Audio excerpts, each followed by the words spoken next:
మేడిగడ్డ కాళేశ్వరం అక్రమాలకు సంబంధించి త్వరలో ఎంక్వైరీ రాబోతోంది. ఇప్పటికే జ్యుడిషియల్ ఎంక్వైరీకి రేవంత్ సర్కార్ ఆదేశించగా నేడు రేపు రంగంలోకి దిగనుంది judicial committee. Justice Pinaki Chandraghosh ఇప్పటికే ఈ విషయంపై క్లారిటీ ఇచ్చారు. ఇంతకీ జ్యుడిషియల్ ఎంక్వైరీలో ఏం తేలనుంది, అసలు ఎంక్వైరీ కమిటీ ఏ ఇష్యూస్పై ఫోకస్ చేయనుంది?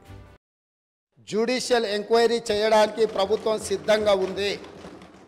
వారే కోరుకున్నప్పుడు వాస్తవాలను సభ ముందు పెట్టిన తర్వాత మాజీ మంత్రి గారు ఏదైతే జ్యుడిషియల్ ఎంక్వైరీ కోరుకున్నారో తప్పకుండా తమరి అనుమతి ద్వారా సభలోనే నేను ప్రకటన చేస్తున్నా, జ్యుడిషియల్ ఎంక్వైరీకి మా ప్రభుత్వం సిద్ధంగా ఉన్నది అని చెప్పి ఈ సందర్భంగా తెలియజేస్తూ, సో ఆ రోజు నిండు సభలో సీఎం రేవంత్ రెడ్డి ఏదైతే అనౌన్స్ చేశారో ఇప్పుడు ఆ మాటను నిలబెట్టుకున్నారు, దాన్ని కార్యాచరణ రూపొందించారు. ఇప్పటికే జ్యుడిషియల్ ఎంక్వైరీకి ఆదేశాలు రిలీజ్ చేశారు. కాళేశ్వరం కథ ఏంటో తేల్చేందుకు విచారణ కమిటీ చైర్మన్గా అపాయింట్ అయినటువంటి జస్టిస్ పినాకి చంద్రఘోష్ ఇప్పటికే రాష్ట్ర అధికారులకు తాను రంగంలోకి దిగబోతున్నట్లుగా ఇన్ఫర్మేషన్ ఇచ్చారు. ప్రస్తుతం కోల్కతాలో ఉన్న పినాకి చంద్రఘోష్తో irrigation secretary Rahul Bojja, ENC Nagender Rao, deputy ENC Srinivas meet అయ్యారు. ఇన్వెస్టిగేషన్ స్పీడప్ చేయాలని రిక్వెస్ట్ చేశారు.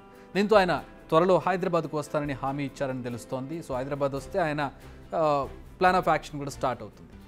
మరి ఎంక్వైరీలో జస్టిస్ పినాకి ఏ ఇష్యూస్పై ఫోకస్ చేయబోతున్నారు? దీనికి సంబంధించి గవర్నమెంట్ కొన్ని ఆర్డర్స్ ఇష్యూ చేసింది. మొత్తం 7 ఇష్యూస్పై ఫోకస్ చేయాలని కోరింది. ఫస్ట్ పాయింట్, 3 బరాజుల డిజైన్లు, వాటి నిర్మాణాల్లో లోపాలు, బరాజుల ఆపరేషన్లలో అవకతవకలు. సెకండ్ పాయింట్, టెండర్ల ప్రాసెస్ దగ్గర నుంచి స్టార్ట్ చేస్తే బరాజులను పూర్తి చేసినట్టుగా కాంట్రాక్టర్లకు కంప్లీషన్ సర్టిఫికెట్లు ఇచ్చిన టైం లైన్ వరకు ఈ మధ్య ఎలాంటి అక్రమాలు జరిగాయి, ఫినాన్షియల్ డిస్ప్లేన్ ఏమైనా ఉందా లేదా, ఇవన్నీ వెలుగుదీయాలి. ఇక థర్డ్ పాయింట్, ఆపరేషన్స్ అండ్ మేనేజ్మెంట్లో నిర్లక్ష్యం కారణంగానే బరాజులు కుంగాయా, దీనికి ఏ డిపార్ట్మెంట్ బాధ్యత వహించాలి.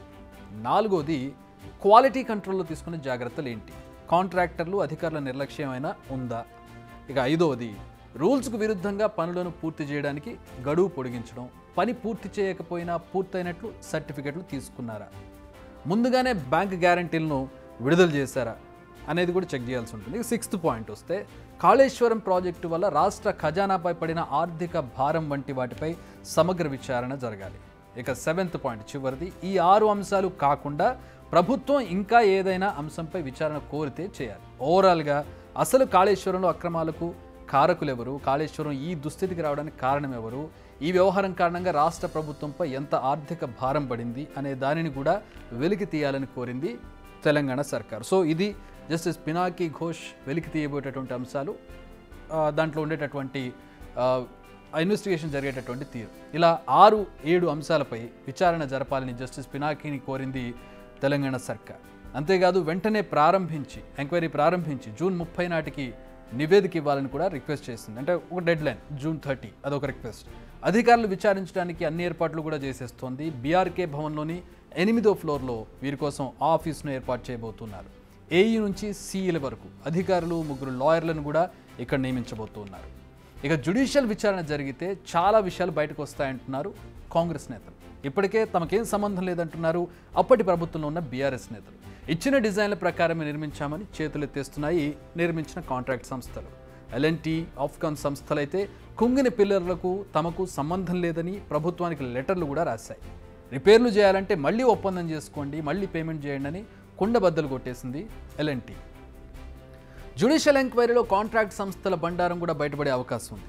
ఏ సంస్థకు ఎంతెంత డబ్బులు వెళ్ళాయి, ఎలా వెళ్ళాయి, ఆ సంస్థలకే పనులు ఎందుకు ఇచ్చారు, పనులు పూర్తి చేశాకే తీసుకున్నారా లేక పెద్దల సాయంతో ముందే డబ్బు వసూలు చేశారా, దీనికోసం ఎవరి చేతులనైనా తడిపారా, ప్రాజెక్ట్ అంచనాల పెంపు లాజికల్గానే జరిగిందా లేక ఎవరి జేబులో నింపేందుకు ఏమైనా కుట్ర జరిగిందా, అసలు ప్రాజెక్టు కుంగుబాటుకు కారణాలేంటి, ఈ విషయాలు వెలుగులోకి రాబోతుంది. ఇవే చాలా కీలకమైనటువంటి విషయాలు.